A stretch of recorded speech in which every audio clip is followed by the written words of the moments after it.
नमस्कार, मैं हूं आपके साथ हिमानी नैथानी। शाम के 5 बजने को हैं और हम लेकर हाजिर हैं अपनी खास पेशकश 5 का प्रहार, जिसमें आज मैं बात कर रही हूं कि इंडिया में दल तो मिल गए लेकिन दिल नहीं मिले। ऐसा मैं क्यों कह रही हूं ये आपको बताती हूं। एक तरफ बिहार में जाति पर जंग छिड़ी हुई है, ठाकुर के कुएं से 24 में वोट की फसल लहलहाने की कोशिश हो रही है और इसी कोशिश में आरजेडी के भीतर ही दो दड़े सामने आ गए हैं।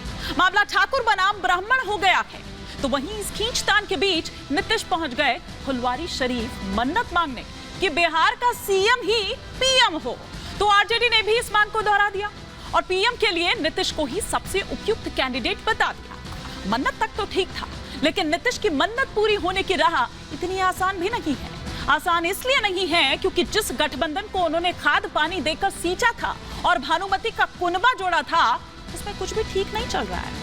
और पंजाब में कोई लड़ रहा है, कोई बंगाल में लड़ रहा है, तो कोई मध्य प्रदेश से लेकर उत्तर प्रदेश तक लड़ता ही नजर आ रहा है। इसीलिए मैं कह रही हूं कि दल भले ही मिल गए हों लेकिन दिल नहीं मिले हैं। खींचतान लगातार बढ़ती जा रही है। राज्यों के हिसाब से अपनी अपनी स्थिति देख प्रेशर टैक्टिक्स जो है, प्रेशर पॉलिटिक्स जो है, वो शुरू हो गई है।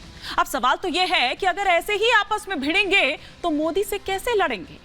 आज इसी पर कर रही हूं 5 का प्रहार कि क्या ऐसे जीतेगा इंडिया। लेकिन उससे पहले आपको बताते हैं कि 24 का क्या गेम प्लान है। और इंडिया INDIA गठबंधन की अगर बात की जाए तो क्यों मैं ये कह रही हूं कि राज्य में अपनी अपनी स्थिति को देखते हुए, टटोलते हुए और जिस स्थिति में अभी वो हैं, वो उस हिसाब से प्रेशर टैक्टिक्स जो हैं वो दरअसल अपनाने की कोशिश कर रहे हैं। क्या कुछ है, किस तरह से इंडिया में घमासान क्यों मचा हुआ है 24 के इस प्लान को लेकर फटाफट से बता देते हैं। सबसे पहले अगर हम बात करें तो सबसे बड़े राज्य की सीटों के लिहाज से अगर देखें तो उत्तर प्रदेश 80 लोकसभा सीटों वाला ये राज्य, जिसमें सीट शेयरिंग पर कांग्रेस और सपा में आपस में ही ठनी हुई है। और क्या कह रहे हैं अखिलेश यादव कि भैया हम सीट देने की स्थिति में है, लेने की स्थिति में नहीं है।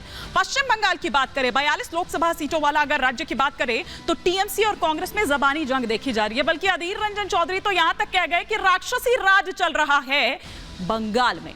वहीं अगर बात करें हम दिल्ली की तो यहां पर 7 लोकसभा की सीटें हैं। कांग्रेस और आम आदमी पार्टी के बीच किस तरह से जुबानी जंग चल रही है। मल्लिकार्जुन खड़गे ये कह रहे हैं कि हम अन्याय नहीं सहते हैं, अन्याय होने में और साथ ही साथ अन्याय के खिलाफ किस तरीके से वो लड़ेंगे वो भी वो बता रहे हैं। बिहार की बात करें, 40 लोकसभा सीट वाला राज्य है जहां पर उसी के भीतर यानी कि आरजेडी के भीतर ही जाति पर जंग छिड़ी हुई है और मामला बढ़ते बढ़ते ठाकुर बनाम ब्राह्मण हो गया है। अगड़ा पिछड़ा की लड़ाई यूं तो दशकों से चलती रही है, लेकिन अब किस तरह से यहां पर आ गई है ये देखिए। पंजाब की बात करें तो लेटेस्ट अभी यहां पर चल रहा है।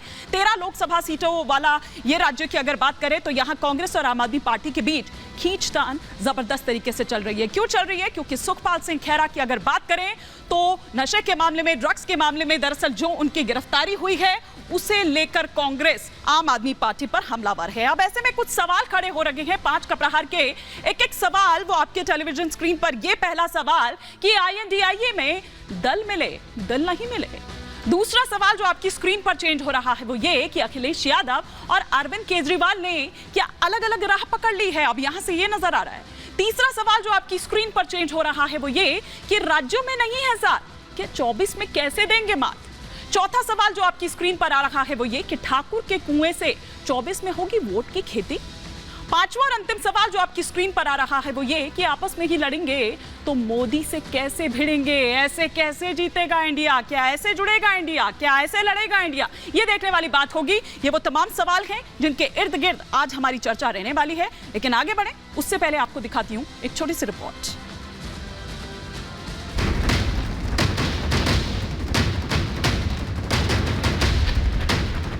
कुआं ठाकुर का, पानी ठाकुर का, खेत खलिहान ठाकुर के, गली मोहल्ले ठाकुर के, फिर अपना क्या।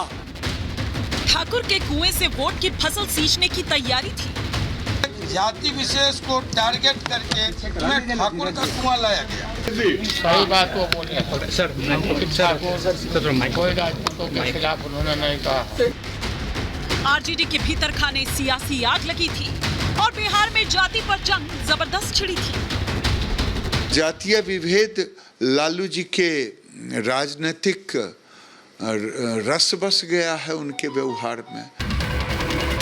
बिहार में जाति पर गरमाई सियासत के बीच नीतीश कुमार फुलवारी शरीफ के दरगाह चले, चादर चढ़ाई, दरगाह में मन्नत मांगी कि बिहार के सीएम पीएम उम्मीदवार बने। और आरजेडी ने भी उसी मन्नत को दोहरा दिया। लालू की पार्टी ने बिहार से पीएम होने की मांग उठाकर नीतीश को इंडिया गठबंधन में पीएम उम्मीदवार के सबसे योग्य बता दिया। एक बिहारी होने के नाते हम लोग भी चाहते हैं कि बिहार से कोई प्रधानमंत्री बने। आदरणीय नीतीश कुमार जी में वो क्षमता है, वो योग्यता है, वो अनुभव है, वो प्रधानमंत्री बने। हमेशा एक ही स्टैंड रहता है कि हमें ऐसी व्यवस्था तैयार करनी है कि इस देश के 140 करोड़ लोग एक एक आदमी फील करे कि वो प्रधानमंत्री है। हमें लोगों को एम्पावर करना है, हमें किसी एक व्यक्ति को एम्पावर नहीं करना है। और आने वाले दिन में इन लोगों की जुबान चुप हो जाएगी, तो नरेंद्र मोदी के सामने इनकी कुछ चल नहीं रहा है। साफ है, नीतीश भले ही प्रधानमंत्री उम्मीदवार बनने का सपना देख रहे हों, लेकिन राह इतनी आसान नहीं, क्योंकि 24 में मोदी से लड़ने के लिए विपक्ष ने एकजुट होकर जिस INDIA गठबंधन को बनाया था, वहां कुछ भी ठीक नहीं चल रहा। पंजाब में कांग्रेस विधायक सुखपाल सिंह खैरा की गिरफ्तारी के बाद आम आदमी पार्टी और कांग्रेस के बीच जबरदस्त जुबानी जंग छिड़ी है, तो पश्चिम बंगाल में TMC और कांग्रेस आमने सामने है। और इस बीच मध्य प्रदेश के चुनावी रण में उतरे सपा अध्यक्ष अखिलेश यादव ने भी मध्य प्रदेश से लेकर उत्तर प्रदेश तक इशारों में कांग्रेस को जोरों का झटका दिया। इंडिया गठबंधन, समाजवादी पार्टी, बीजेपी को हराना है, समाजवादी साथ हैं, लेकिन समाजवादी पार्टी मध्य प्रदेश में समय समय पर सीटें जीती है और आप इस बात को महसूस करते होंगे कि आज समाजवादी पार्टी पहले से ज्यादा तैयार है, जो मजबूत होगा वो उसको ट्रीट दी जाएगी। समाजवादी पार्टी के मुखिया के बयान से साफ है कि INDIA गठबंधन में दल तो मिल गए हैं, लेकिन दिल मिलते नजर नहीं आ रहे। विपक्षी गठबंधन में प्रेशर पॉलिटिक्स शुरू हो गई, खींचतान लगातार बढ़ रही है। ऐसे में सवाल ये है कि विपक्षी दल आपस में ही लड़ेंगे तो मोदी से कैसे भिड़ेंगे? राज्यों में ही साथ नजर नहीं आ रहे तो 24 में कैसे मात देंगे? और सवाल ये भी कि क्या 24 से पहले बिखर जाएगी विपक्षी एकता? Bureau report, republic Bharat.